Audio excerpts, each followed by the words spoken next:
Get ready. Transcription number 5. 5 seconds. Start.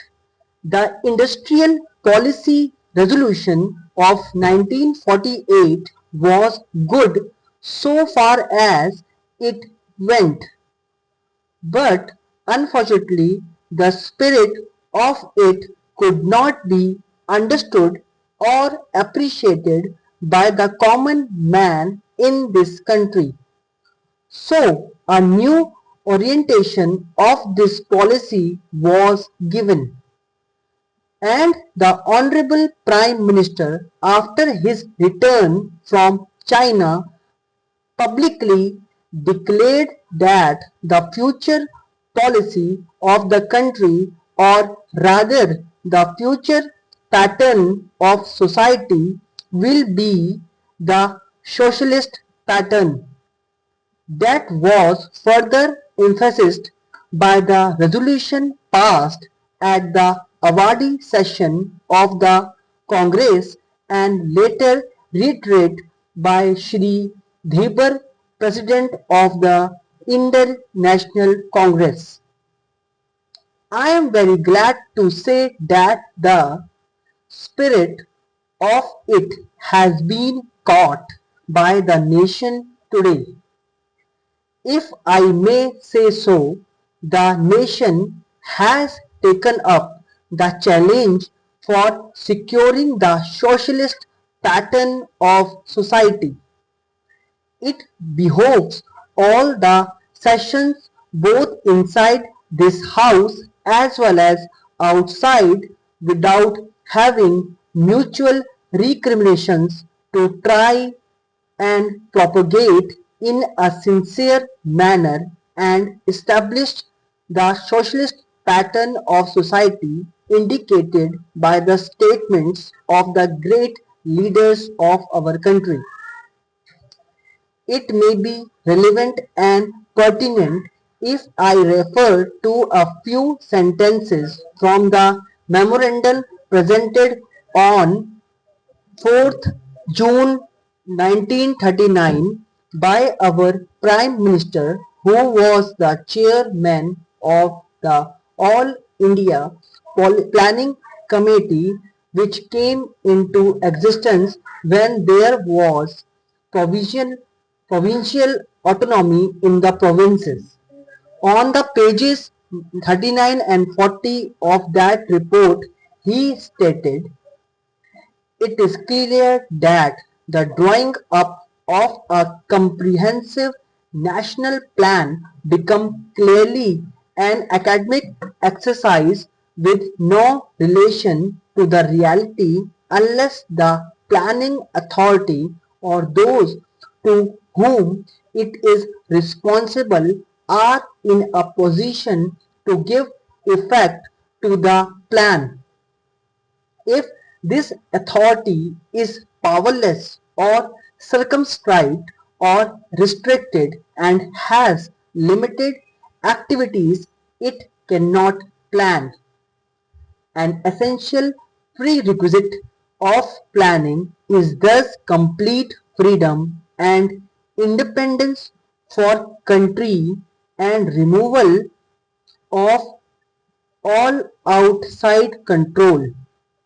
This implies that the country possesses in itself full sovereign authority to take any measures, adopt any policies, and form any relations with other countries as may seem best to its governing authority in the interest of the country and its people.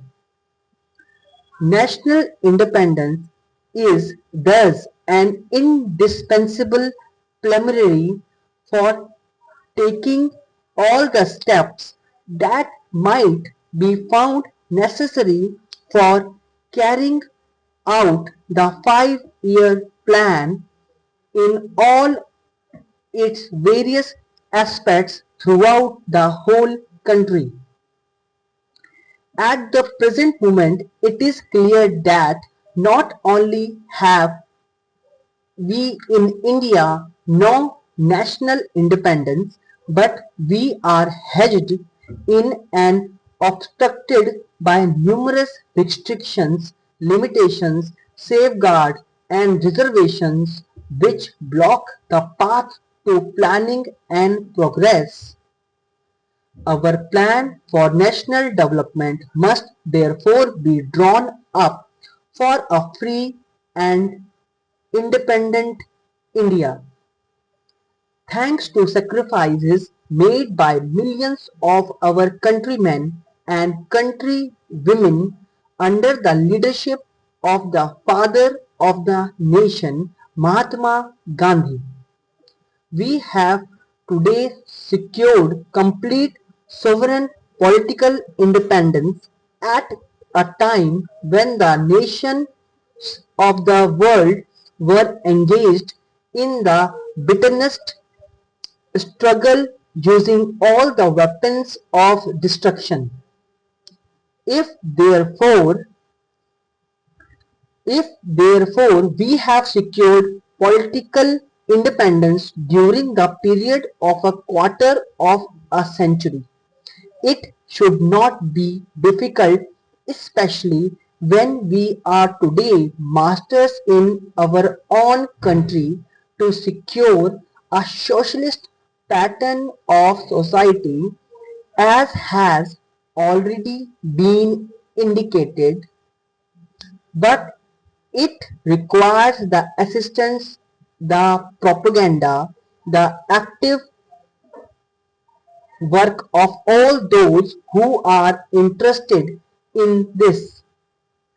I am sure so long as my honorable friends, the minister, the deputy minister, and the other minister who represent the Commerce and Industrial Ministry can give us an assurance that the capitalist pattern would be avoided.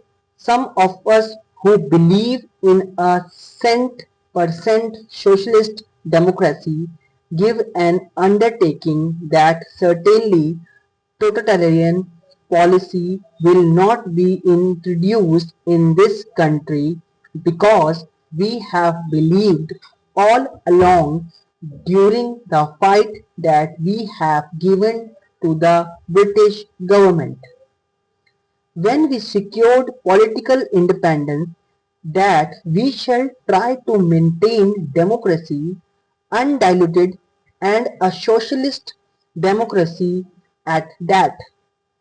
I am absolutely certain that in this country of ours, liberty of thought, liberty of speech, and liberty of action will be granted to every citizen to express his views in the manner he pleases. I therefore assure my honorable friend that so long as we do not, in a garb of a socialist pattern, support a capitalist system, India will stand 100% for a socialist democracy. Now, luckily for us, the fundamental rights of the Constitution have declared that a citizen would be assured of many of the social amenities which will give reasonable comfort from the womb to the grave. But mere enunciation, as I have said many times, will not satisfy the common man unless the saying is put into effect. I am absolutely certain, therefore, that so long as there is a determination on the part of our countrymen, will we will be in a position to secure a socialist pattern of society. It is not even possible to draw up a plan on any other basis. Stop.